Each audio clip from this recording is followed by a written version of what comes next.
ചുറ്റും ധാരാളം ആളുകൾ പശുക്കളെ വളർത്തുന്നുണ്ട്, ആട് കൃഷി ചെയ്യുന്നുണ്ട്, കോഴിയുടെ ഫാം നടത്തുന്നുണ്ട്. ഇതിനെല്ലാം പ്രായോഗികമായിട്ട് നിശ്ചിത അളവിൽ സ്ഥലം വേണം. അതുപോലെ തന്നെ തൊഴുത്തോ കൂടോ ഒക്കെ വേണം. കൂടാതെ തന്നെ അതിന് മുതൽ മുടക്ക് കൂടുതലാണ്. ചില കൃഷിയൊക്കെ ചെയ്യുമ്പോൾ പരിസ്ഥിതി മലിനീകരണം ഉണ്ടാവും. ഇങ്ങനെയുള്ള പ്രായോഗികമായ ധാരാളം പ്രശ്നങ്ങളുണ്ട്.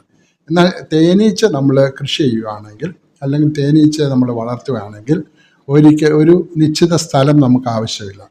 ഒരു കൂട് വെക്കാനുള്ള ഒരു സ്ഥലം, എവിടെയെങ്കിലും ഒരു സ്റ്റാൻഡ് വയ്ക്കാനുള്ള സ്ഥലം ഉണ്ടെങ്കിൽ നമുക്ക് തേനീച്ച വളർത്താം.